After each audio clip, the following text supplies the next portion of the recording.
Queridos, nós vamos dar mais um passo hoje na nossa série de reflexões que está cobrindo o mês de julho, intitulada Emoções Redimidas. Nós vamos abrir hoje num texto absolutamente maravilhoso da Escritura, o apóstolo Paulo escrevendo aos Romanos, na sua epístola, no capítulo 8, versículo 12.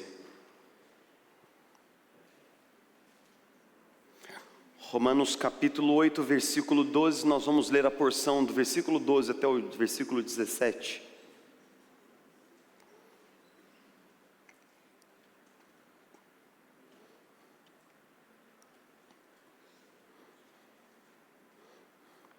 Romanos 8, 12, nós lemos assim: Portanto, irmãos, estamos em dívida, não para com a carne, para vivermos sujeitos a ela. Pois se vocês viverem de acordo com a carne, morrerão, mas se pelo Espírito fizerem morrer os atos do corpo, viverão. Porque todos os que são guiados pelo Espírito de Deus são filhos de Deus. Pois vocês não receberam um espírito que os escravize para novamente temerem, mas receberam um espírito que os torna filhos por adoção, por meio do qual clamamos. Digamos juntos: Abba, Pai. O próprio Espírito testemunha ao nosso espírito que somos filhos de Deus. Se somos filhos, então somos herdeiros, herdeiros de Deus e co-herdeiros com Cristo, se de fato participamos dos seus sofrimentos, para que também participemos da sua glória. A rejeição é uma dor que só pode ser sentida por aqueles que amam. Vou repetir. A rejeição é uma dor que só pode ser sentida por aqueles que amam. Essa é uma frase de C.S. Lewis mostrando o estado de paradoxo que nós vivemos nas nossas relações. Porque a rejeição, ela é uma experiência universal humana. Todos nós já passamos ou passaremos por ela. No entanto, a rejeição, ela se torna dolorosa, especialmente pelo fato de vir de pessoas que são importantes para nós. Quando nós somos rejeitados num processo mais ou menos impessoal, de um processo seletivo, aquilo pode até nos deixar um pouco entristecidos porque nós queríamos uma vaga, mas quando nós somos rejeitados por alguém cujo amor é importante para nós, alguém a quem nós estamos vinculados pelo amor, aquela rejeição ela nos machuca de uma maneira muito brutal. A rejeição é uma experiência humana absolutamente universal. Todos já passamos ou passaremos por ela. Diversos tipos de rejeição existem na nossa experiência humana. A rejeição romântica, a rejeição parental, a rejeição dos filhos, a rejeição social, a rejeição no local de trabalho, a rejeição em amizades. No entanto, quando uma pessoa se sente rejeitada, hoje já existe um corpo de literatura clínica em psicologia que tenta investigar o que acontece na cabeça e no corpo de uma pessoa que passa por uma rejeição. Uma pessoa que passa por uma rejeição, ela começa a emitir determinadas respostas, tanto emocionais quanto psicológicas e físicas. Então a primeira coisa que acontece é esse relato de uma dor, de uma angústia, de uma inquietude. O coração da pessoa foi machucado. O que nós sabemos hoje, muito curiosamente, é que os mesmos centros do cérebro que são ativados nessa rejeição, eles são centros muito próximos dos centros que sentem dor real, dor física. É por isso que algumas pessoas, ao passarem por uma rejeição romântica, por uma rejeição parental, eles vão descobrir que a rejeição dói de fato. É como se você tivesse tomado um pisão no pé. O seu corpo começa a traduzir essa dor. Porque a segunda coisa que acontece é que os níveis de cortisol são clinicamente medidos e eles sobem numa pessoa que passou por uma rejeição. Ou seja, esse hormônio relacionado ao estresse, ele diz que o corpo está sentindo, está traduzindo o fato de que aquela pessoa está passando por uma experiência de angústia, de estresse, de insegurança. E então nós começamos a ter os efeitos mais de longo prazo e mais danosos da rejeição, especialmente em duas áreas: na autoestima e na autoimagem. Pessoas que passaram por uma rejeição brutal, elas passam a ter uma autoimagem muito negativa de si mesmas. A ideia é a seguinte: se nem o meu parceiro romântico me ama, se nem o meu pai me ama, se nem a minha mãe me ama, se nem os meus filhos me amam, isso deve significar uma coisa muito ruim a respeito de mim. E essas pessoas começam a nutrir, em especial, uma baixa autoestima, aliada a uma autocrítica muito severa. São pessoas que se veem de uma maneira muito negativa, se avaliam de uma maneira muito negativa, e por causa disso, pouco a pouco elas vão se isolando. Pouco a pouco elas vão se retraindo das relações. Elas não se sentem seguras para estarem em relacionamentos francos, abertos, então elas se retraem. Elas ficam assim, reclusas, protegendo-se de uma nova rejeição.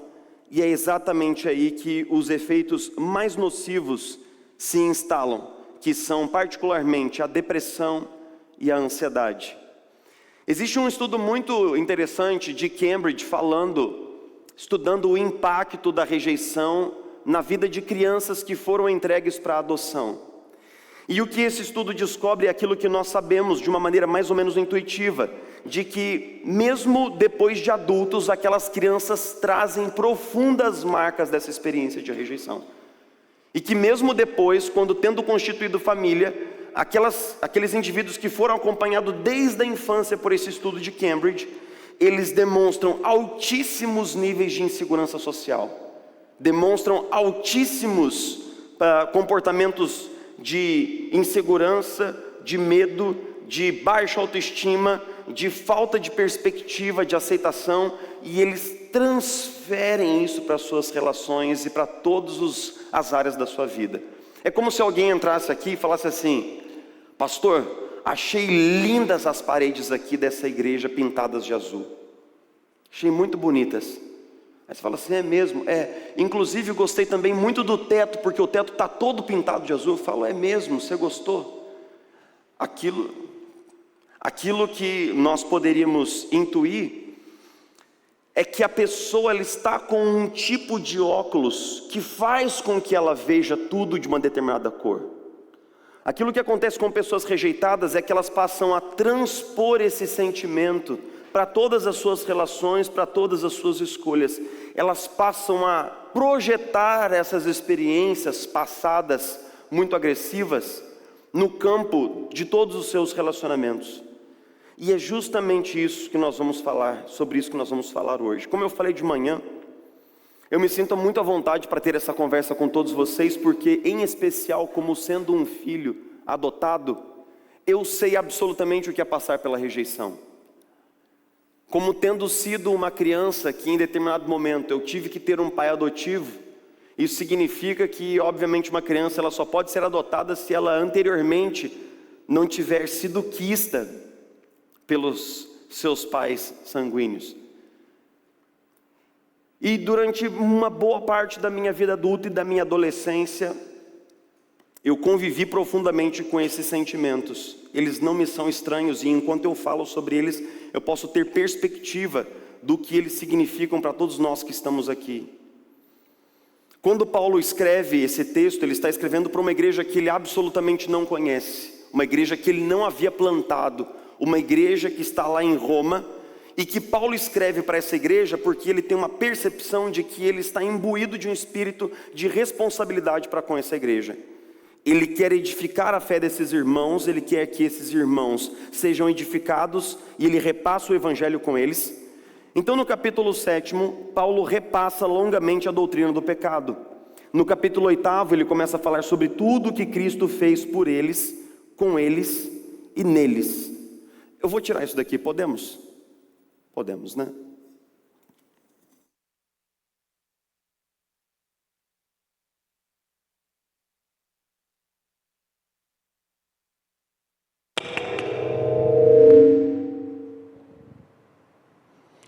Vamos lá.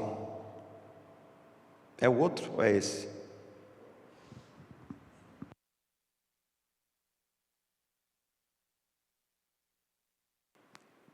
Melhor de 3. Vamos firmes.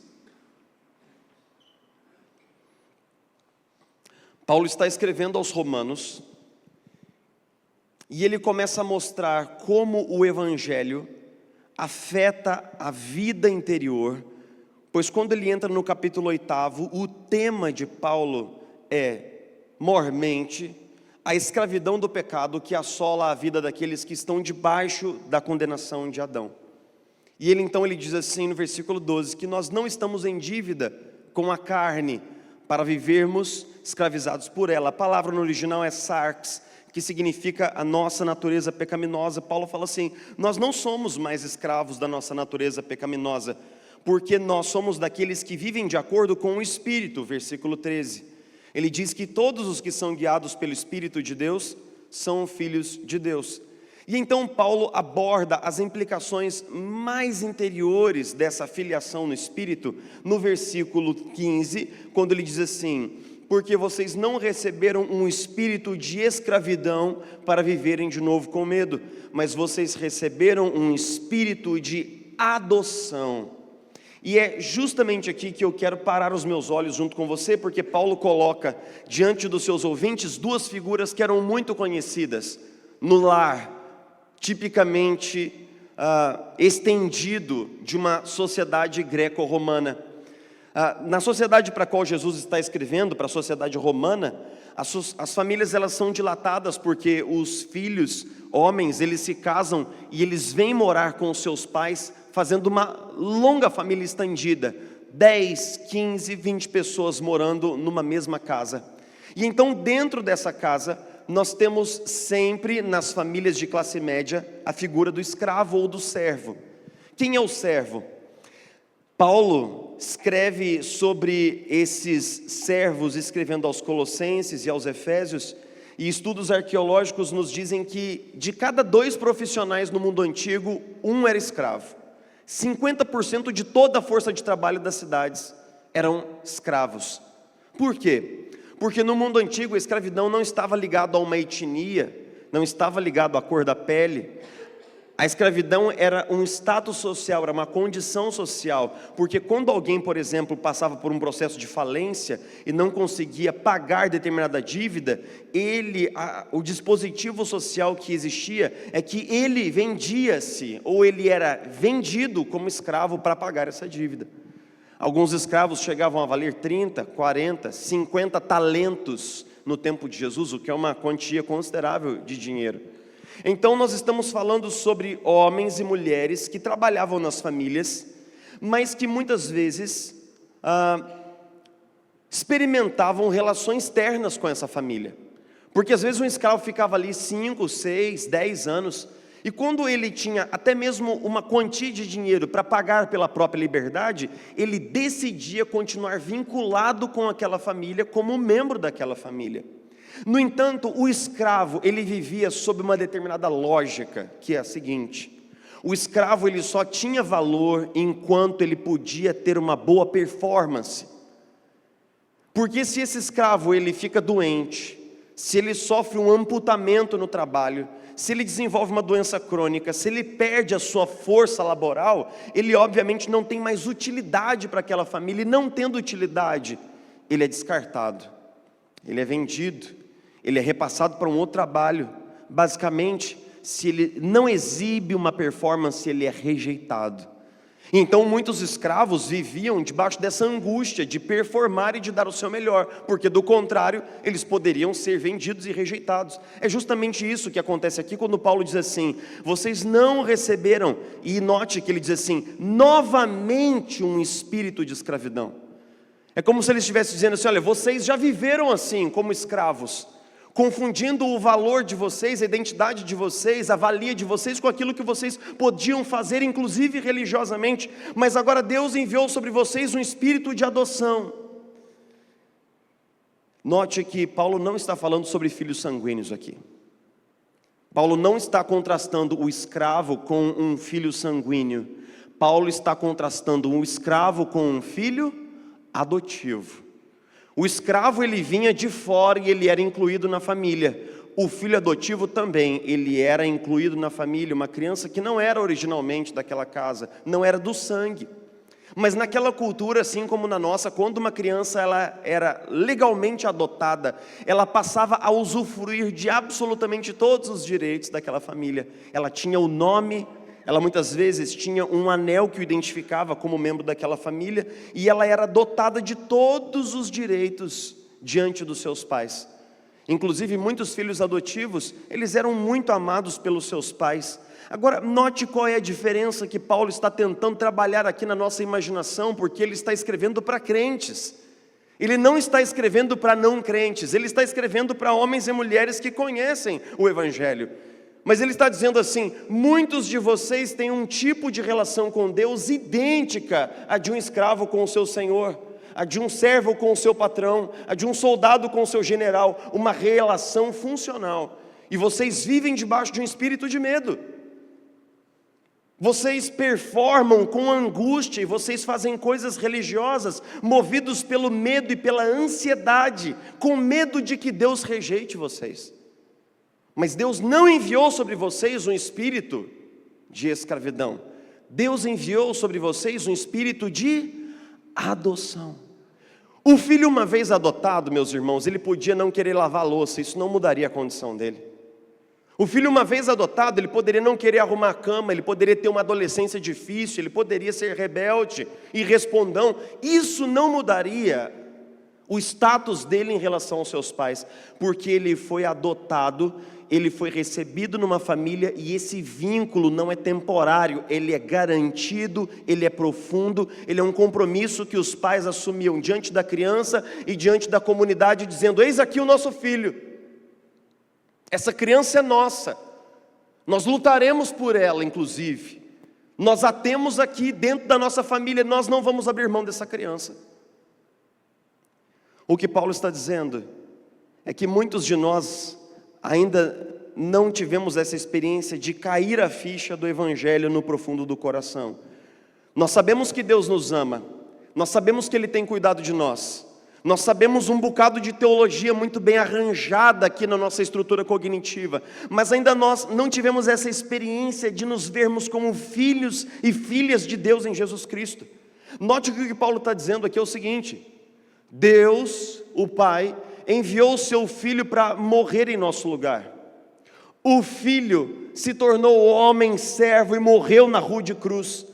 Mas Deus ainda não quer que nós entendamos apenas essas verdades. Para os propósitos que Deus tem para nós, não é suficiente que nós simplesmente compreendamos as doutrinas evangélicas. Não, Ele envia um Espírito para derramar-se sobre nós e para testificar, não do lado de fora, mas para testificar do lado de dentro que nós somos filhos de Deus. Note o que Paulo está dizendo aqui. Vocês receberam um espírito de adoção, por meio do qual nós clamamos o quê? Abba, Pai.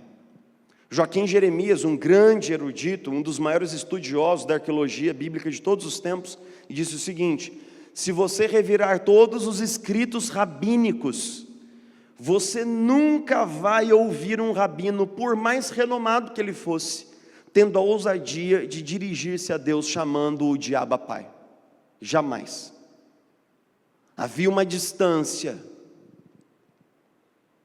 No entanto, a única pessoa que nós sabemos que orou falando com Deus nesses termos foi o Senhor Jesus, interpolando duas palavras: Abba do aramaico, Pater do grego, para referir-se a Deus com uma espécie de intimidade, de proximidade, de conhecimento, dizendo palavras tão ternas, traduzindo em palavras a relação única que ele tem com Deus.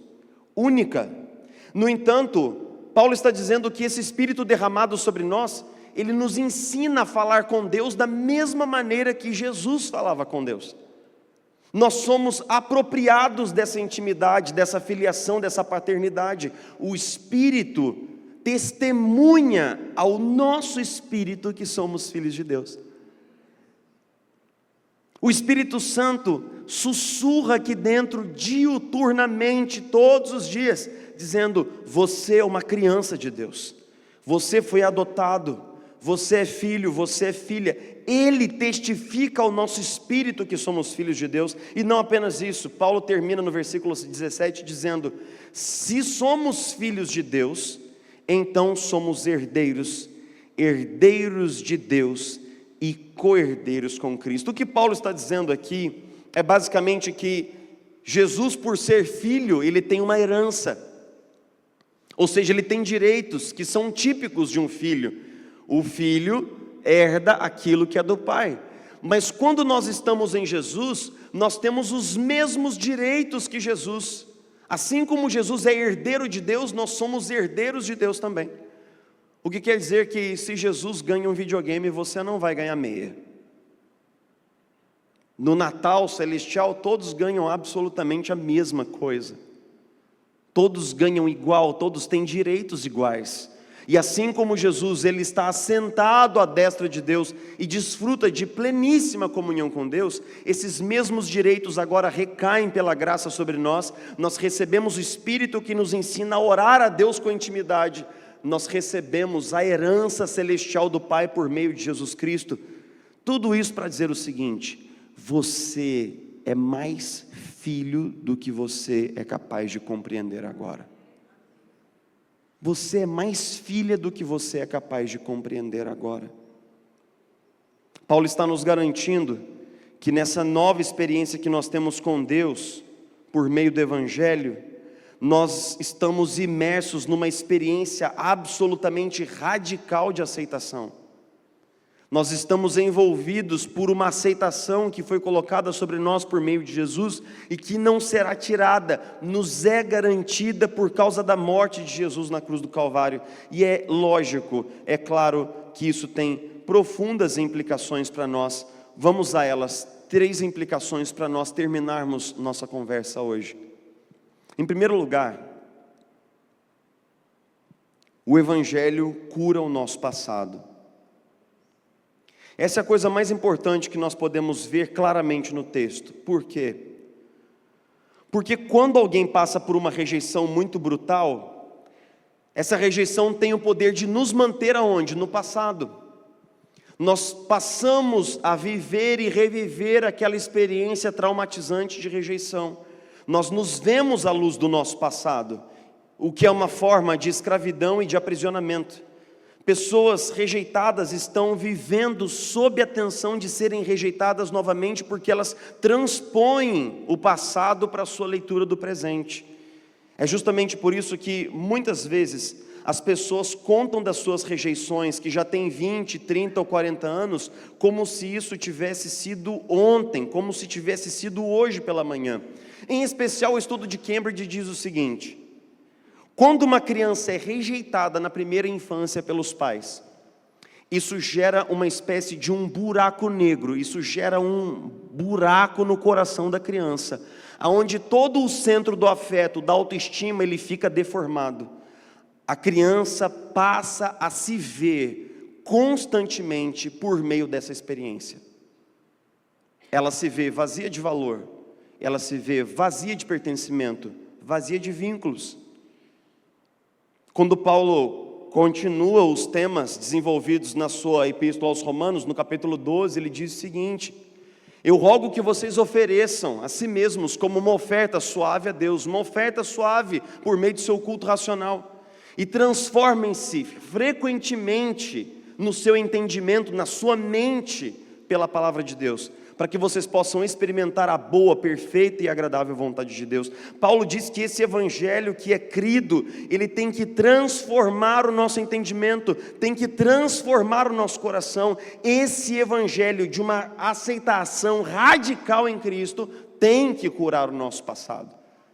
Se nós ainda nos vemos à luz dessas experiências de rejeição, é porque o evangelho ainda não entrou tão profundamente em nós quanto ele deve entrar. Se ao olhar no espelho que você vê ainda uma criança esquecida, uma criança rejeitada e abandonada, se você ainda vive à luz dos demônios do passado, eu digo, o Evangelho ainda não fez em você tudo o que o Evangelho quer fazer. Mas ele pode fazer. Ele pode fazer. Quando você é uma criança adotiva, você passa metade da sua vida todo o seu tempo tentando conquistar o amor dos seus pais. Porque existe um medo de que, se caso você faça alguma coisa feia e ruim, eles te mandem para um lugar, para longe deles. E acredite em mim, esse é um medo que depois, mais tarde, te acompanha na vida adulta.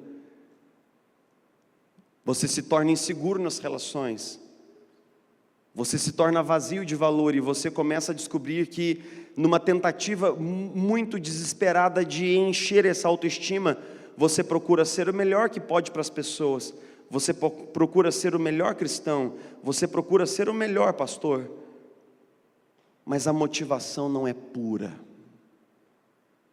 A motivação não é pura. Você está tentando encher alguma coisa do lado de fora, mas Paulo está dizendo que esse testemunho do Espírito, ele não está do lado de fora, ele está do lado de dentro. O Espírito afirma dentro do nosso espírito, lá no fundo do nosso coração, que nós somos filhos amados de Deus. Em determinado momento da nossa jornada, pode ser que você descubra que tudo aquilo que você tem buscado do lado de fora, essa aceitação dos outros que nunca vem, ou que nunca vem do jeito que você espera, ela já está alocada muito aqui dentro do nosso coração, porque Deus todos os dias, quando nós abrimos os olhos, Ele diz: bom dia, minha filha, bom dia, meu filho, eu amo você, eu tenho planos maravilhosos para a sua vida, eu estou cuidando de você. O Evangelho precisa curar o nosso passado, mas o Evangelho precisa mudar o nosso presente. Eu costumo dizer que as pessoas que passam por uma rejeição muito brutal, elas são sacos sem fundo. Elas sugam aceitação, carinho e afeto das pessoas que estão à sua volta. Ao mesmo tempo, elas se tornam pessoas melindrosas, porque a autoestima delas é muito vulnerável, muito volátil. Elas se sentem sempre andando numa corda bamba, numa linha trôpega, aonde, ao menor criticismo, elas se enfurecem, elas se melindram, porque, obviamente, elas se sentem arrasadas com a menor crítica. Elas mesmas se criticam. Geralmente essas pessoas têm uma autocrítica voraz. Já falei isso daqui hoje pela manhã. Quando eu começo a cuidar de uma pessoa, e a gente toma alguns cafés e tal, a pessoa se senta diante de mim, e aí eu faço uma pergunta, falo assim: fala para mim 3 áreas da sua vida que você poderia melhorar.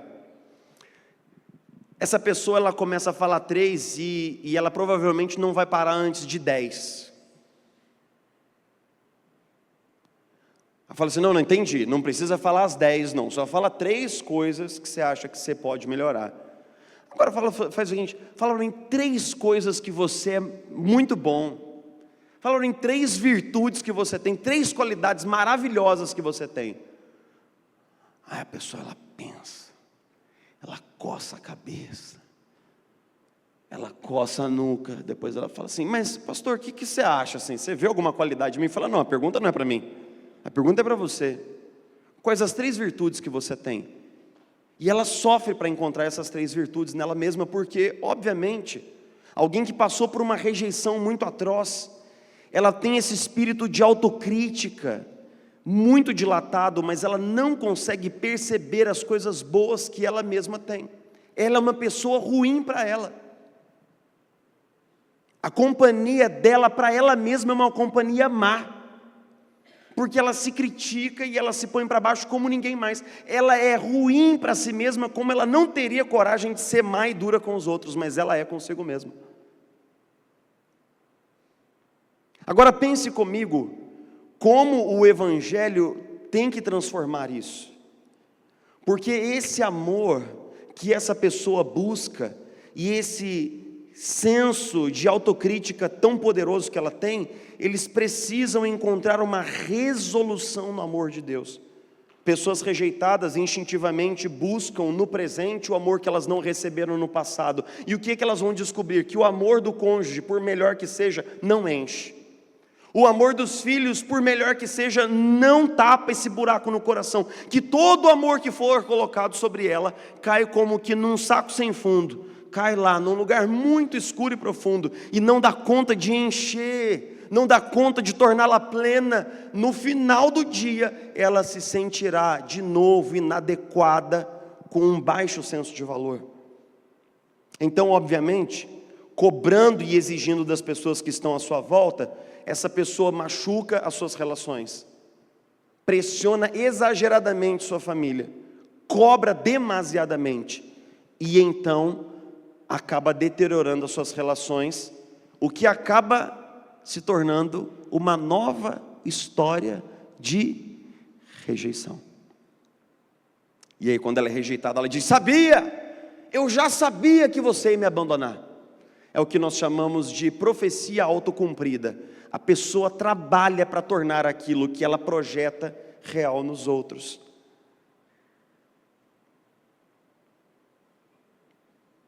Só o amor de Deus pode te abastecer agora. Só o amor de Deus, uma experiência radical com o amor de Deus, pode te abastecer agora. Ninguém tem o tamanho do amor que você precisa para encher o seu coração. Seu marido não tem, sua esposa não tem, seus filhos não têm, seus pais não têm, sua comunidade tampouco. Se você não tiver um profundo contato com o amor de Deus em Cristo Jesus, nada do que for colocado aí será suficiente, e você se sentirá vazio de novo. Esse evangelho que é capaz de curar o nosso passado, ele tem que ser infundido no nosso presente. E por fim, esse evangelho tem que nos dar um novo senso de valor. Essa pessoa que às vezes se critica tanto e se julga tanto e se culpa por tudo e por todos e se desvaloriza de uma maneira tão brutal, ela precisa acreditar no que Deus está dizendo a respeito dela. É engraçado, né? Seria uma arrogância da minha parte se Deus dissesse assim: você é meu filho amado, e eu dissesse: não, eu não sou não. Você é precioso para mim aos meus olhos, e eu dissesse: não, eu não sou não. Eu enviei meu filho para morrer no seu lugar, e não foi não. Mas muitas vezes é isso mesmo que nós fazemos. Deus está dizendo coisas a respeito de nós que são de paz e de bem. Quando Deus afirma seu amor por nós na palavra, Ele está dizendo o quanto nós somos preciosos aos olhos dEle. E nós precisamos permitir que esse amor de Deus remodele, transforme e reforme a nossa autoestima, a nossa autoimagem. Tim Keller, na última vez que ele esteve no Brasil, ele pregou um sermão sobre como o amor modela o nosso senso de valor. Foi uma das vezes que ele esteve aqui, logo depois o câncer dele voltou e ele faleceu recentemente. Mas ele diz o seguinte: o evangelho a um só tempo nos humilha e nos eleva. Nos humilha porque nos lembra que nós somos tão pecadores que Jesus precisou morrer na cruz do Calvário, levando sobre si os nossos pecados. Mas ao mesmo tempo nos eleva porque nós nos vemos como um alvo do amor e dos propósitos redentores de Deus em Cristo, de tal maneira que Deus envia o seu Filho para morrer por nós. Então nós somos quebrantados e humilhados pelo Evangelho, nós somos exaltados, amados, colocados em um alto lugar pelo Evangelho. O Evangelho nos dá um senso de valor equilibrado, nos dá uma autoimagem equilibrada, firme nas mãos do Senhor. Tem um cântico que diz assim, uma música de Hillsong: eu sou quem você diz que eu sou. Acredite em mim, se Deus olha nos seus olhos e diz que você é uma filha amada dele, quem é você para discutir com o próprio Deus? Se Deus olha nos seus olhos e diz que você é um filho amado dele em Cristo Jesus, quem sou eu para discordar desse Deus, Criador do universo? Quem seria eu para dizer: não, o senhor está errado, o senhor está equivocado, o senhor deve estar falando isso a respeito do Tadeu, que tem aquele olho azul maravilhoso, mas de mim não. Sim, o nosso Deus nunca se equivoca. Ele nunca erra. Ele nos tem exatamente debaixo do seu olhar. Eu não sei se você percebe, mas toda a Bíblia, de capa a capa, do começo ao fim, conta uma longa história de amor e rejeição. Esse é um tema central na Escritura. Deus nos amou, nos criou com a sua própria imagem e semelhança, nos colocou num jardim maravilhoso e vinha ter comunhão contínua conosco, mas em determinado momento esse Deus foi brutalmente rejeitado pela sua própria criatura, que lhe deu as costas e decidiu ir embora, porque aquilo de alguma maneira não era o bastante. Eles queriam ser como Deus. Deus foi rejeitado, mas tendo sido rejeitado uma vez, não decidiu rejeitar, decidiu iniciar um longo plano de salvação. E então ele levanta um povo. Mas mesmo levantando esse povo, esse mesmo Deus é rejeitado de novo. O profeta Isaías diz assim, colocando as palavras de Deus: até o jumento sabe quem é o seu dono, o cavalo sabe quem é o seu possuidor, mas o meu povo não me conhece, diz o Senhor.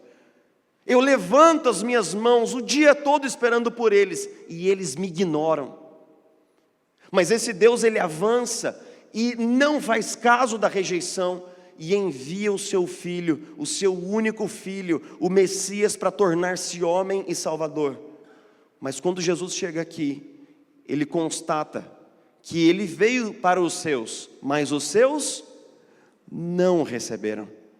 E ele é rejeitado sistematicamente, incompreendido pela própria família, rejeitado pelos líderes e pelos principais mentores do povo, os fariseus. Ele é rejeitado pelo próprio povo que grita o nome de Barrabás. Ele é traído por um amigo, é negado por outro e abandonado, rejeitado por absolutamente todos numa cruz. Ele clama: Deus meu, por que me desamparaste? Jesus levou sobre si mesmo toda a rejeição, para que nós pudéssemos ser aceitos na presença de Deus. Jesus levou sobre si mesmo toda a nossa experiência de rejeição, para que por meio da rejeição de Jesus, nós pudéssemos ser adotados, nós pudéssemos ser incluídos e aceitos na presença de Deus. Paradoxalmente, nós somos aceitos, porque Jesus foi rejeitado.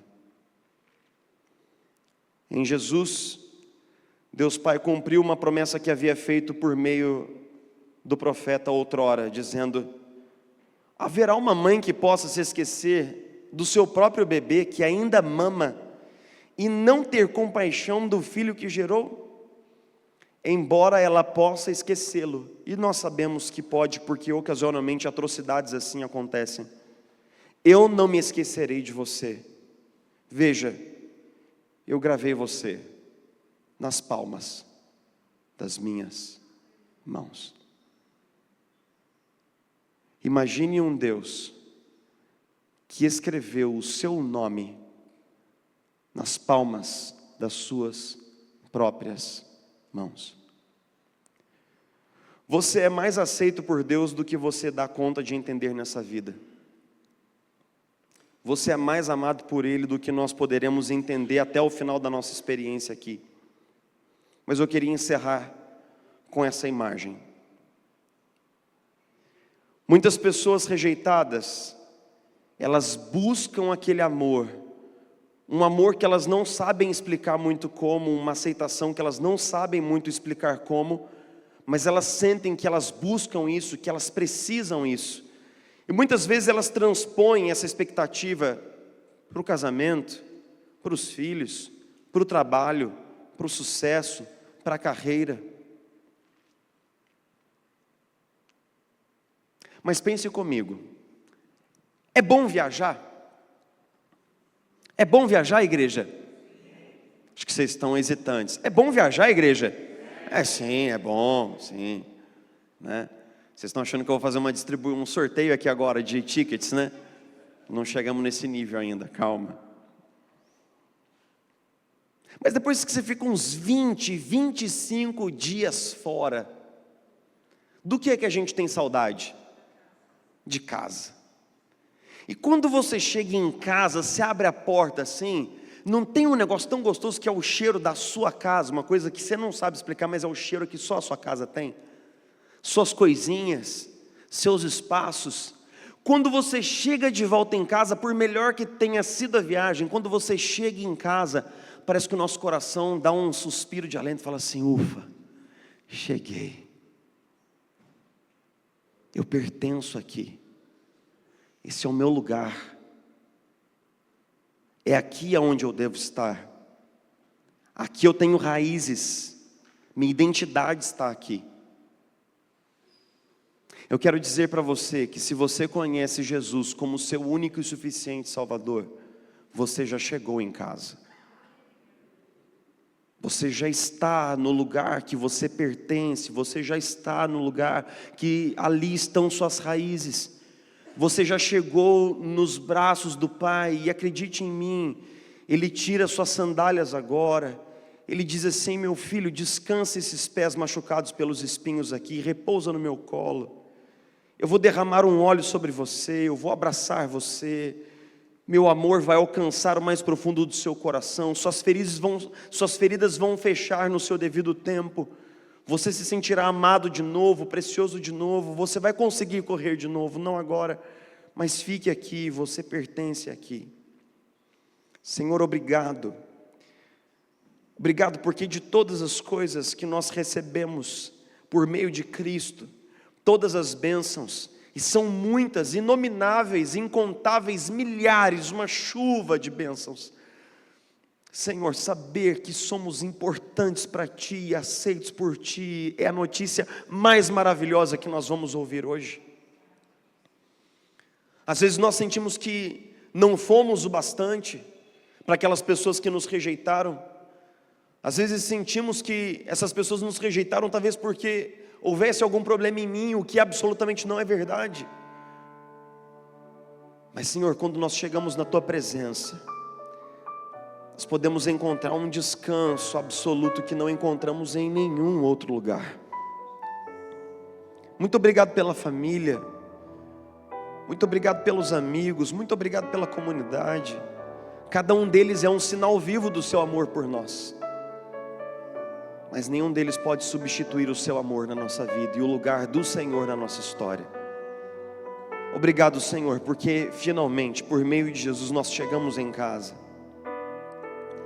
Obrigado porque por causa do que o Senhor fez na cruz, levando sobre si mesmo a feiura dos nossos pecados, nós finalmente podemos chegar em casa, descansar no Seu colo, sermos reparados, sermos curados. Existe uma cura no Evangelho, existe uma cura única na cruz, existe uma reconciliação na cruz. A Tua casa é aquele lugar no qual nós não nos sentimos mais inadequados, quadrados, insuficientes, porque descansamos em Cristo, porque estamos escondidos em Cristo, e como diz o próprio apóstolo Paulo, fomos assentados nas regiões celestiais junto com Cristo. Senhor, nos permita viver a cada nova manhã sob esse olhar que é o Seu olhar para nós e por nós.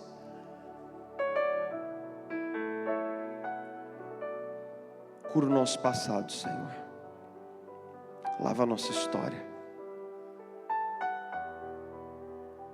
Nós oramos nessa noite por todos aqueles filhos pródigos que, tendo ido para longe da casa do Pai, se machucaram tanto e se feriram tanto, mas que agora regressam, e como filho pródigo talvez possam dizer: vou para a casa de meu pai, lá até mesmo os seus empregados têm fartura de comida, eu irei e me anunciarei diante dele: Senhor, trata-me como um dos teus empregados. Mas Senhor, hoje lembra esse filho pródigo que está voltando, que o Senhor o acolhe, que o Senhor celebra e grita: coloquem o anel no dedo dessa menina, coloquem uma túnica nesse menino, porque ele é meu filho, ele é minha filha. Senhor, nos lembra que existe festa nos céus por um pecador que se arrepende. E nos lembra, Senhor, que exatamente hoje nós estamos voltando para casa, voltando para esse lugar de pertencimento, de raízes e de descanso no seu amor parental. Nós louvamos o teu nome, nós te glorificamos, Senhor. Nós oramos em nome de Jesus. Amém. Amém.